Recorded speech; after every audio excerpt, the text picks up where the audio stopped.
So hello guys, welcome back to the channel. Farhan Akhtar करीब करीब 3 साल बाद वापस आ रहे हैं एक और अपनी मूवी लेके। उनके प्रोडक्शन हाउस तो काफ़ी मूवीज़ बीच में भी लेके आए हैं और आगे भी ला रहे हैं इस साल में भी।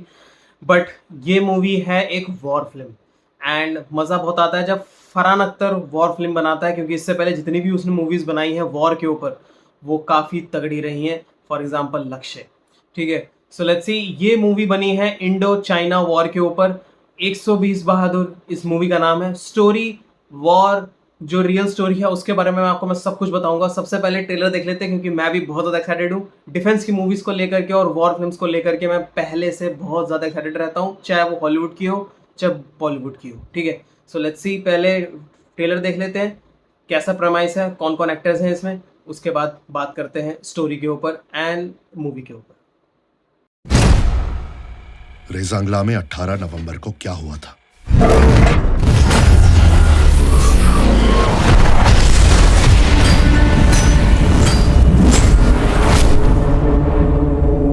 मैं चाहता हूं कि यह कहानी सच हो,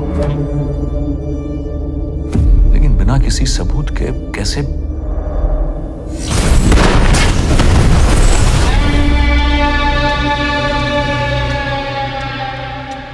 हम चीन की तरफ से होने वाले हमले की तैयारी में जुटे थे।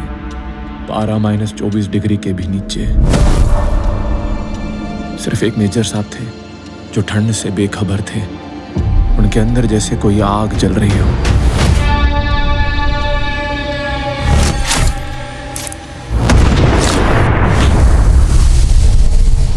शैतान।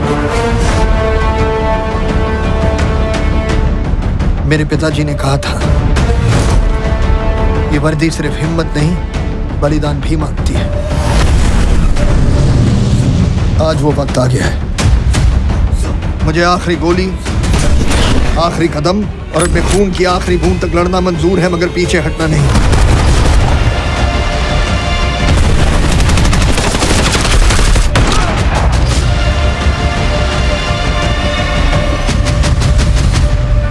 हम पीछे नहीं हटेंगे।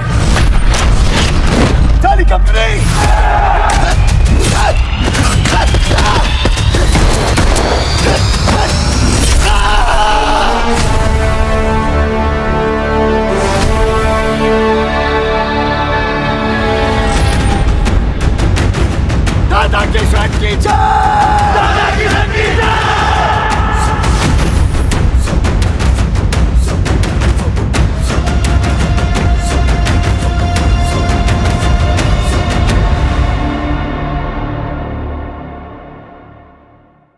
तगड़ी जाएगी ये। मेरा सिर्फ एक ही इसमें वो रहेगा एक आप मतलब कि एडवाइस फरहान की भी, इसके फर्दर कोई भी ट्रेलर या कुछ भी मत निकाले, डायरेक्ट ये मूवी निकाले ये। ठीक है, ताकि इसके ऊपर ज़्यादा कुछ एंटिसिपेशन या फिर कुछ भी ऐसा और ज़्यादा ना ही निकले। क्योंकि एक बीच में अभी एक और टीज़र हल्का सा आया था सलमान खान का, जो कि सेम प्रेमाइज पे बेस्ड था। ठीक है, अब पता नहीं कि उन्होंने वो वाली मूवी कैंसिल कर दी और फिर ये तो नहीं बना रही है, बट ये डिफरेंट है। सो ये इंडो चाइना वॉर के ऊपर है, जो कि रेजांग ला एक पास है लद्दाख और चाइना के बीच में। एक माउंटेन है, एक पास बोल सकते हैं, बॉर्डर है। ला का मतलब तिब्बतियन में होता है हिल। ठीक है, तो रेजांग हिल एक है, पास है, एक बॉर्डर है और एक हिल है जो कि बीच में है दोनों देश के। वहाँ से चाइनीज सोल्जर्स पास कर रहे थे, तो इंडिया ने रोका था उनको। लेकिन ये अनअनाउंस्ड था और ये किसी को नहीं पता था कि वहां से ऐसे चाइनीज लोग अटैक कर देंगे या फिर रातों रात ऐसा कुछ, मतलब कि वो क्रॉस करने की कोशिश करेंगे। तो वहां पे सिर्फ 120 की बटालियन थी, कुमाऊन रेजिमेंट की, जिसको लीड कर रहे थे, जिसके ऊपर ये इन्होंने मूवी बनाई है, मेजर शैतान सिंह भाटी। तो उसके ऊपर इन्होंने ये मूवी बनाई है और उसका रोल फरहान अख्तर कर रहा है और इन्होंने बताया है ठोक के ट्रेलर में ये। ठीक है, तो इसका मतलब डायरेक्ट स्टोरी है। डायरेक्ट मतलब जिस टॉपिक के ऊपर बना रहे हैं उसी टॉपिक के ऊपर स्टोरी है। कोई ऐसा डेराइव्ड या कुछ नहीं, डायरेक्ट सुनी सुनाई स्टोरी के ऊपर नहीं बन रही है, डायरेक्ट ट्रू इवेंट्स पे बन रही है मूवी। तो ऐसी मूवीज देखने में बहुत मजा आता है, क्योंकि ऐसी मूवीज को बनाने में मेहनत बहुत लगती है। प्लस दूसरी चीज़, हर चीज़ का ध्यान रखना पड़ता है, इमोशंस का। और क्योंकि ऐसे डिफेंस के फाइल्स को एक्सेस करना या फिर उनका एक्सेस मिलना इतना ईजी नहीं होता। ठीक है, मेरे ख्याल से उसी में वो लोग लगे हुए थे 3 साल बाद आफ्टर तूफान, जो कि इतनी अच्छी नहीं गई फरहान अख्तर की, तो वापस आ रहा है इस मूवी को लेकर के।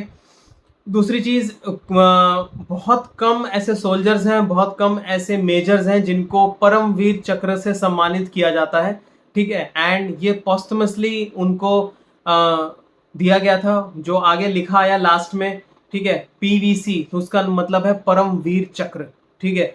तो मेरे ख्याल से उनकी वॉर में ही डेथ हो गई थी, ठीक है, और उनको इसी वजह से पोस्टमसली ये दिया गया था। बट ये मूवी देखने में बहुत ज़बरदस्त मज़ा आएगा, और ये मूवी हो सकता है कि नेशनल अवार्ड या बहुत सारे अवार्ड्स लेके जाए, अगर इसकी मेकिंग, डायरेक्शन, राइटिंग बिल्कुल सही है, एकदम अप्रोप्रिएट टू द पॉइंट ये स्टोरी दिखाएंगे, तो हर एक को पसंद ही आने वाली है, क्योंकि रियल स्टोरीज का इस टाइम पे बोलबाला है, ठीक है। So best of luck.